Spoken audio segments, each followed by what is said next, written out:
प्रिय विद्यार्थियों, मैं सुबुद्धि सिंह कसाना, सहायक आचार्य राजनीति विज्ञान, स्वर्गीय राजेश पायलट राजकीय स्नातकोत्तर महाविद्यालय बांदीकुई। आज हम भारतीय राजनीतिक विचारकों के अंतर्गत कोटिल के राजनीतिक विचारों को पढ़ेंगे। सबसे पहले कोटिल द्वारा रचित ग्रंथ अर्थशास्त्र के बारे में देखते हैं। कोटिल का अर्थशास्त्र प्राचीन भारतीय राजनीति का सबसे अधिक स्पष्ट, वैज्ञानिक एवं विस्तृत ग्रंथ है, जिसके आधार पर तत्कालीन राजनीतिक विचारों और संस्थाओं का परिचय प्राप्त होता है। प्राचीन भारतीय राजनीति के अध्ययन में एक सबसे बड़ी समस्या यह है कि इसके अध्ययन स्रोत बहुत कम है। ऐसी स्थिति में कोटिल का अर्थशास्त्र एक अमूल्य निधि माना जा सकता है।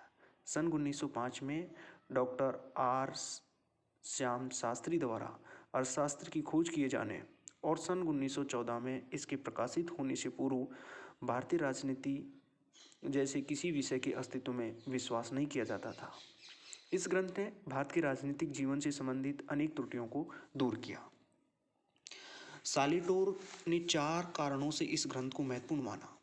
पहला कारण कि इस ग्रंथ में इस विषय से संबंधित सभी ग्रंथों का सार दिया हुआ है। रचनाकार व्यवहारिक उद्देश्य को लेकर चलता है। दूसरा, ये ग्रंथ यथार्थवादी है तथा उन समस्याओं पर विचार करता है जिनका सामना मनुष्य को इसी लोक में करना होता है। तीसरा कारण, अर्थशास्त्र ने राजनीति को धर्म से पृथक करके देखा है। चौथा, इसके रचयिता ने भारत को एक सुदृढ़ और एक केंद्रीकृत शासन दिया है, जिसके संबंध में पहले के विचार अनभिज्ञ थे।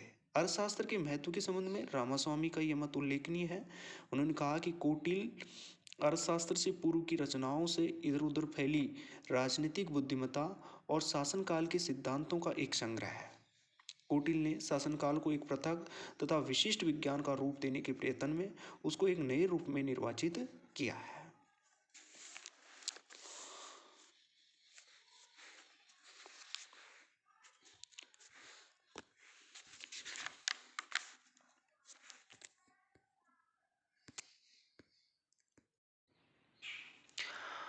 अर्थशास्त्र शुक्र और बृहस्पति की वंदना से प्रारंभ होता है। इसमें उस समय की वर्तमान समस्त राजनीतिक विचारों की समालोचना की गई है। ये उन राजाओं के लिए एक निर्देशक है जो भूमि को जीतना चाहते हैं। कोटिल के मतानुसार अर्थशास्त्र के प्रकाश में एक व्यक्ति न केवल औचित्य, मितव्यता और सौंदर्यपूर्ण कार्यों को संपन्न कर सकता है, किंतु वह अनुचित, अमित्यता पूर्ण और असुंदर कार्यों को छोड़ भी सकता है। उन्होंने इस ग्रंथ की रचना तत्कालीन धर्मशास्त्रों और शास्त्रों के विज्ञान के आधार पर की। इसके द्वारा उन्होंने नंद राजाओं को उखाड़ फेंक दिया। ग्रंथ की समाप्ति के समय स्वयं लेखक स्वीकार करता है कि जिसने शास्त्र, शस्त्र और नंद राजा के अधीन भूमि का उद्धार अपने क्रोध से किया, उसी विष्णुगुप्त ने इस अर्थशास्त्र की रचना की है। अर्थशास्त्र 15 अधिकरणों में विभाजित है, जिसमें 150 अध्याय हैं। राजनीति की समस्याओं के प्रति वैज्ञानिक दृष्टिकोण का ये एक विचित्र रूप है और निश्चित विज्ञान के सभी मापदंडों, आवश्यकताओं को पूरा करता है। इसके प्रथम अधिकरण का नाम विनय अधिकरण है, जिसमें 20 अध्याय हैं। प्रथम अध्याय का नाम विद्या समुद्देश है, जिसमें राजा के लिए आवश्यक सभी विद्याओं का संक्षेप में वर्णन है। इसके अन्य अध्याय में वृद्ध संयोग, इंद्रियों की विजय, अमात्य का वर्णन, मंत्रियों और पुरोहितों का विवेचन, अमात्य के मन की बात को छुपकर पता लगाना, गुप्तचरों के प्रकार, उनके कार्य, मंत्रणा, दूतों का विवेचन, राजपुत्र की रक्षा आदि है। अर्थशास्त्र के 14 अधिकरण, जिनके नाम इस प्रकार हैं। पहला, अध्यक्ष प्रचार, धर्मस्थीय, कंटक शोधन, योग व्रत, मंडलयोनि, 60 गुण, अभिष्यातक्रम, संग्रामिक संग्रव्रत, दुर्लभ उपाय, औपनिषेदिक, तंत्र युक्तियुक्त।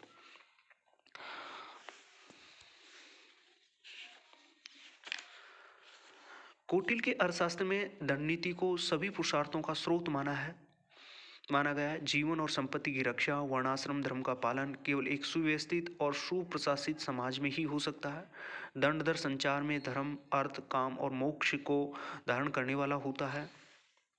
वास्तव में अर्थशास्त्र को एक सैद्धांतिक ग्रंथ कहने की अपेक्षा यदि राजनीति की व्यवहारिक पुस्तिका मानी जाए तो ये अधिक उपयुक्त होगा। अब हम देखेंगे कोटिल के राजनीतिक विचार। कोटिल का अर्थशास्त्र मूल रूप से एक राजनीति का ग्रंथ है। इसी विषय वस्तु में जिन अन्य बातों को समावित किया गया है वे सभी राजनीति से संबंधित होने के कारण इसमें स्थान पा सकी है।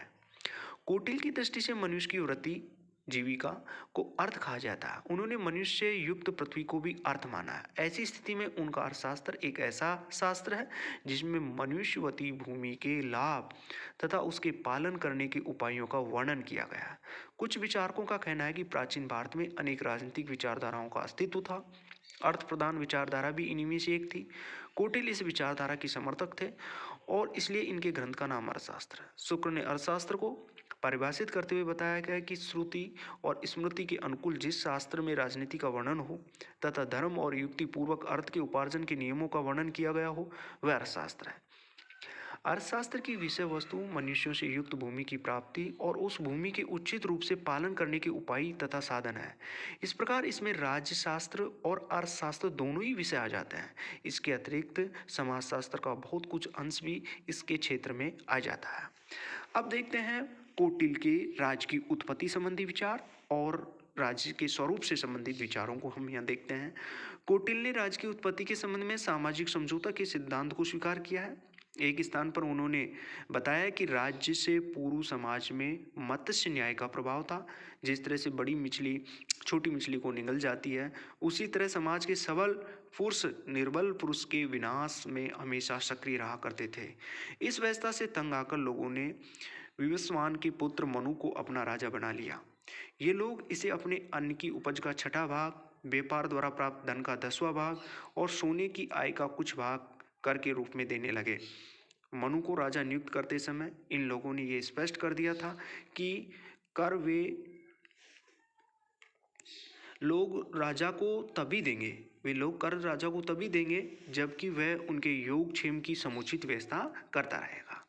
इस प्रकार राज्य की उत्पत्ति एक सामाजिक समझौते का परिणाम था। कौटिल्य ने होब्स द्वारा वर्णित प्राकृतिक अवस्था के लक्षणों को मान्यता दी है। वे उस काल में मनुष्य के जीवन को अस्थिर, अरक्षित, यातना युक्त, पशुवत मानते थे। इस युग का व्यक्ति स्वार्थ साधन के लिए दूसरों के विनाश में लगा हुआ था। प्राकृतिक अवस्था से तंग होकर उसने राज्य का निर्माण किया।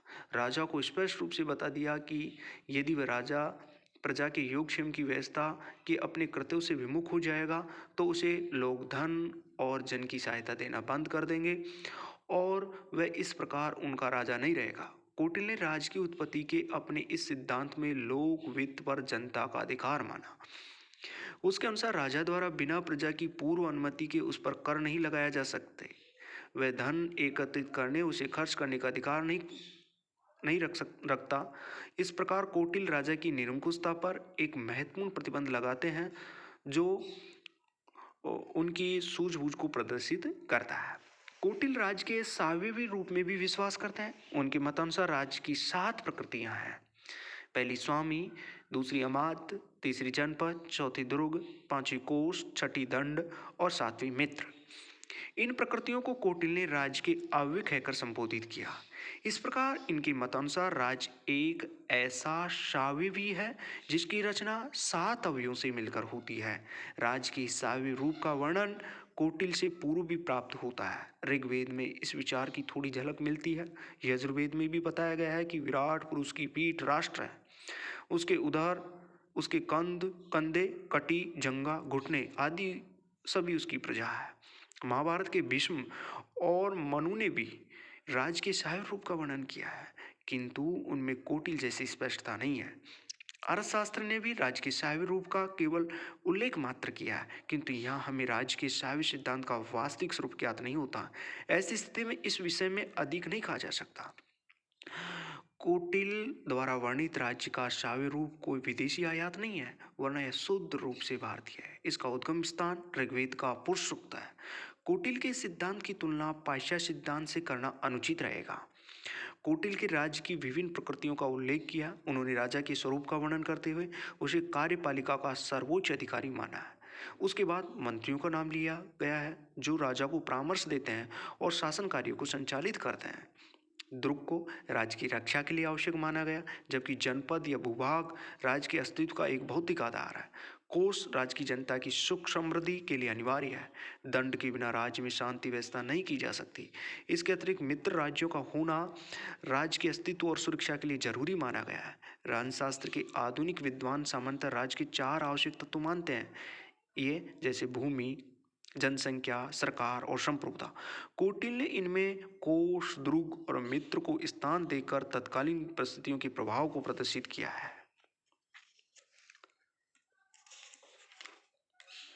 एन.सी. बंदोपाध्याय के मतानुसार आज के जमाने में जबकि एक स्थायी राजनीतिक संतुलन स्थापित हो चुका है तथा छोटे राज्यों के अस्तित्व को भी मान्यता प्रदान कर दी गई है, कोई भी राज्य बिना मित्रों के नहीं रह सकता। आज के जमाने में सुरक्षित और समृद्ध अस्तित्व के लिए मित्रों का होना जरूरी है, क्योंकि राजनीतिक पृथकता का अर्थ मृत्यु है। कौटिल्य ने कोश और द्रुग को भी राज्य के लिए परम आवश्यक और महत्वपूर्ण माना। अब हम देखते हैं कि कौटिल्य ने राज्यों के प्रकारों का भी वर्णन किया है। अर्थशास्त्र में मुख्यतः राजतंत्र को श्रेष्ठ माना गया है और इसी के संगठन से संबंधित विचार प्रकट किए हैं। राजतंत्र में राजशक्ति कुलीन वर्ग के हाथ में रहती है और उपयुक्त अनुशासन और प्रजा में स्वाभाविक स्वामी भक्ति की स्थापना की जा सकती है। कौटिल्य के युग में राजतंत्र जनता को एक स्थायी, व्यवस्थित और केंद्रीकृत शासन दे सकता था। इस पर भी अर्थशास्त्र में स्थान स्थान पर विभिन्न प्रकार के राज्यों का उल्लेख किया है, जिनमें दैवीराज, वैरराज, संघराज का नाम भी लिया जा सकता है। अब हम देखते हैं राज्य का उद्देश्य। कौटिल्य ने राज्य को केवल नागरिकों की आंतरिक और बाह्य सुरक्षा का काम ही नहीं सौंपा, वरना व्यक्ति के जीवन के पूर्ण विकास के लिए राज्य को आवश्यक माना। अच्छे राज्य के लिए स्वस्थ और सुदृढ़ अर्थ माना गया है। जब तक ये प्राप्त नहीं की जाती तब तक राज्य स्थायी नहीं रह सकता, नहीं बाह्य आक्रमणों से इसकी रक्षा की जा सकती है। कौटिल्य ने राज्य के कार्य क्षेत्र पर व्यापक बताया है। बंदोपाध्याय की कथानुसार अर्थशास्त्र में अच्छे राज्य का आधार सुदृढ़ अर्थव्यवस्था को माना है, ताकि उनके निवासी अपने जीवन के लक्ष्यों की प्राप्ति कर सके। अर्थशास्त्र के माध्यम से व्यक्ति द्वारा अर्थ, धर्म और काम तीनों की प्राप्ति का प्रयास किया गया है। इस युग में राज्य के अस्तित्व का उद्देश्य मनुष्य के स्त्री वर्ग की प्राप्ति था। कौटिल्य राज्य को व्यक्ति के लौकिक और पारलौकिक कल्याण का प्रतीक मानता है। इस प्रकार वह कुल लोक कल्याणकारी राज्य का व्यापक क्षेत्र रखता है। राजा और राजपद के संबंधी विचार देखते हैं कौटिल्य के। अर्थशास्त्र के अनुसार राज्य में वर्णाश्रम धर्म का पालन कराने के लिए दंड शक्ति का आविष्कार किया गया। दंड के द्वारा समाज में फैली हुई अराजकता और अव्यवस्था को दूर करके व्यक्ति को उसके धर्म पालन के लिए प्रवृत्त किया जाता है। इस दंड का संचालन करने वाली सत्ता राजा और उसका राजपद कही गई। कौटिल्य के अनुसार राजा राज्य की कार्यपालिका का सर्वोच्च अधिकारी है। राजा दंड का प्रतीक है और निर्धारित नियमों के अनुसार उसका निर्माता है। न वह पालन करते हुए प्रजा के कल्याण का प्रयास करता है। इन नियमों में वह संशोधन, परिवर्तन आदि नहीं कर सकता। राजा के समस्त कार्य प्रजा कल्याण के लिए होते हैं। प्रजा के कल्याण में ही राजा का कल्याण माना गया। कौटिल्य ने राजा को सदाचार की साक्षात मूर्ति माना। वह एक आदर्श पुरुष के रूप में जनता के सामने चरित्र का आदर्श प्रस्तुत करता है और प्रजा उसका पालन करने के लिए कहता है। राजपद इतना महत्वपूर्ण होने के कारण इस पद पर आने वाले व्यक्ति के लिए कुछ महत्वपूर्ण योग्यताएं निर्धारित की गई। ये बताया गया कि राजा अनेक शारीरिक, आत्मिक, मानसिक, बौद्धिक योग्यताओं और गुणों से युक्त होना चाहिए।